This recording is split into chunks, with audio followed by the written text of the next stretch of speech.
प्यारे बच्चों, आपके हिंदी गद्य के पाठ्यक्रम में ममता कहानी है जिसके लेखक हैं जयशंकर प्रसाद। जयशंकर प्रसाद जी के साहित्यिक व्यक्तित्व, उनके जीवन परिचय आदि का संज्ञान आपको इसके पूर्व के वीडियो के माध्यम से कराया गया था। आज हम लोग प्रसाद जी के द्वारा लिखी गई ममता कहानी का सारांश संक्षेप में समझेंगे। ममता प्रसाद जी के द्वारा लिखी गई एक ऐतिहासिक कहानी है जिसमें रोहतास दुर्ग के मंत्री चूड़ामणि की इकलौती पुत्री ममता, जो कि विधवा थी, उनके संबंध में बताया गया है। वह चूड़ामणि की एकमात्र पुत्री थी और विधवा थी, इसलिए बहुत दुखी थी। ममता के जीवन के कष्ट का अनुमान कर भविष्य में ममता को किसी प्रकार की कोई तकलीफ ना हो, इस उद्देश्य से चूड़ामणि ने उत्कोच यानी रिश्वत स्वीकार की है। वह समय ऐसा ऐतिहासिक समय था जिस समय शेरशाह का प्रभुत्व था चारों तरफ और मुगल सम्राट हुमायूं और शेरशाह का संघर्ष एक ऐतिहासिक संघर्ष है जिसके संबंध में आप लोग थोड़ा बहुत जानते भी होंगे। पिछली कक्षाओं में इतिहास विषय में आपने पढ़ा होगा। तो चूड़ामणि दुर्ग पर शेरशाह का आधिपत्य हो जाए, इस उद्देश्य से चूड़ामणि ने शेरशाह के द्वारा दिए गए रिश्वत को स्वीकार कर लिया है रोहतास दुर्ग पर उनको प्रवेश देने के लिए। बहुत से लोग एक थाली में स्वर्ण मुद्राएं लेकर के आते हैं। ममता बहुत ही त्यागमयी, निश्चल प्रकृति की, सात्विक जीवन अपनाने वाली एक सच्ची नारी है, भारतीय नारी। वह इतना अधिक धन देखकर अपने पिता से प्रश्न करती है कि आपने इतना अधिक स्वर्ण कहां से प्राप्त किया, जिस पर वह ममता को चुप कराते हुए कहते हैं कि ये सब कुछ तुम्हारे लिए। ममता समझ जाती है और वह अपने पिताजी को उत्कोच यानी रिश्वत स्वीकार करने के लिए कहती है कि ये बहुत बड़ा अनर्थ है, आप लौटा दीजिए। हम लोग ब्राह्मण हैं, क्या कोई इस पृथ्वी पर ऐसा नहीं शेष बचेगा जो हमको 2 मुट्ठी अन्न देगा पेट भरने के लिए? इससे अधिक की हमको क्या आवश्यकता है। वो नहीं मानते हैं।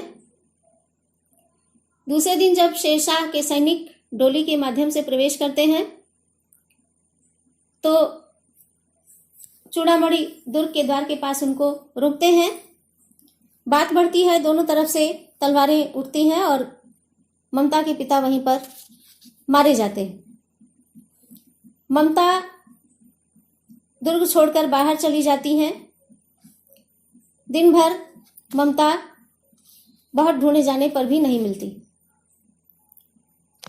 इधर हुमायूं, जो कि शेरशाह से परास्त है, वह ममता की झोपड़ी के पास पहुंचता है।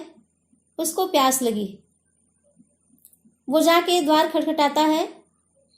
ममता देखती है एक भीषण आकृति को अपने सामने खड़ा देख करके वह द्वार बंद करना चाहती है, लेकिन वह जो सामने खड़ा व्यक्ति है वो आश्रय मांगता है। ममता आश्रय दे देती है मानव धर्म समझकर। फिर वह माता का संबोधन दे करके ममता से पानी मांगते हैं और ममता उनको पानी पीने को दे देती है। लेकिन पानी पीने के बाद ममता से जब वह कहता है कि मैं चला जाऊं माता, तो वो सोचती है कि मैं ब्राह्मणी हूं, आज यह एक प्रकार से हमारा अतिथि है और अतिथि की उपासना करना, अतिथि की सेवा करना अपना कर्तव्य। कर्तव्य बोध से प्रेरित होकर ममता उसको अपनी झोपड़ी में आश्रय देने के लिए कहती है और स्वयं झोपड़ी से बाहर चली जाती है। इसके उपरांत प्रभात की बेला में ममता ने कहीं खंडहर की संधि से देखा कि सैकड़ों अश्वारोही हैं जो उस प्रांत में घूम रहे हैं और वे उसी व्यक्ति को ढूंढ रहे थे जिसको ममता ने आश्रय दिया था। उस झोपड़ी से बाहर निकलकर जब उस पथिक ने कहा कि मिर्जा मैं यहां हूं, तो उसकी पूरी टोली प्रसन्नता से, आनंद से भर जाती है। ममता डर जाती है। वो पथिक कहता है कि वह स्त्री जिसने मुझे आश्रय दिया था वो कहाँ है, उसको खोज निकालो। वो और अधिक सावधान होकर छिप जाती है और पूरे दिन बाहर नहीं निकलती। शाम को जो मुगल सम्राट बाद में हुमायूं बने, वे अपने साथियों के साथ, सैनिकों के साथ जाने को तैयार होते हैं और ये कहते हैं कि मैं उस स्त्री को कुछ दे न सका, उसने विपत्ति में मेरी सहायता की थी, मुझे यहाँ विश्राम मिला था, इसलिए तुम लोग उसका घर बनवा देना। इस घटना को बहुत अधिक दिन बीत जाते हैं। ममता अब 70 वर्ष की वृद्धा है। पूरा जीवन उसने लोगों के सुख दुख में साथ दिया है, सबके सुख दुख की सहभागिनी रही है। मानवोचित स्वभाव के कारण सब लोग उसकी सेवा में लगे रहते हैं और अब एक प्रकार से उसके जीवन का अंतिम समय आ गया है। वो जल पीना चाहती है। एक स्त्री उसको जल पिलाती है, तभी उसी समय एक अश्वारोही उसकी झोपड़ी के द्वार पर दिखाई पड़ता है, जो अपने से ही कह रहा है कि मिर्जा ने जो चित्र बना के दिया है वो स्थान यही। अब किससे पूछूं कि वह स्त्री कहाँ है और कौन ऐसी स्त्री थी जिसने शहंशाह हुमायूं को एक दिन आश्रय दिया था। ममता ने अपने व्याकुल कानों से, क्योंकि वह लगभग मृत्यु के निकट है, इस बात को सुना और उसने उस अश्वारोही को बुलवाया। अश्वारोही के पास आने पर ममता ने उससे किसी प्रकार से बहुत प्रयासपूर्वक ये कहा कि मैं ये जानती नहीं हूं कि वो शहंशाह था या कोई साधारण मुगल था, लेकिन एक दिन मैंने उसे इसी झोपड़ी में विश्राम दिया था।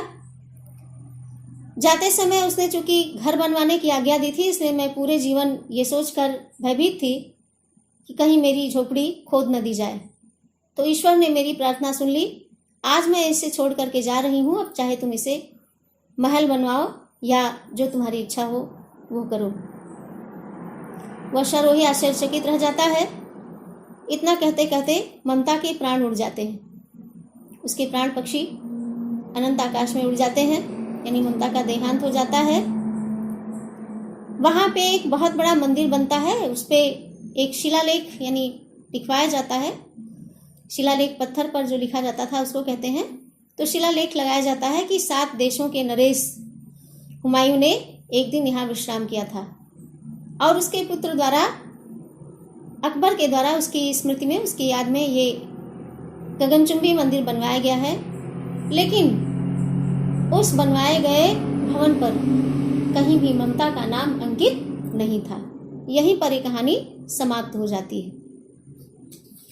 तो एक मार्मिक अंत के साथ ममता, जो मुख्य रूप से उस स्थान की मालकिन थी और जिसने हुमायूं को आश्रय दिया था, शहंशाह हुमायूं को आश्रय दिया था, विपत्ति में उसके प्राणों की रक्षा की थी, उसी की झोपड़ी खुदवाकर बनाए गए महल पर उसका नाम अंकित न किया जाना मन को एक प्रकार की पीड़ा से भर देता है। कहानी में इतिहास और कल्पना का बड़ा ही सुंदर समन्वय हुआ है। प्रसाद जी की इस कहानी को आप लोगों ने इस वीडियो के माध्यम से उसके सारांश को संक्षेप में समझा है। पाठ्यपुस्तक खोलकर आप लोग कहानी को पढ़ लीजिएगा। इससे संबंधित प्रश्न अभ्यास अगली कक्षा में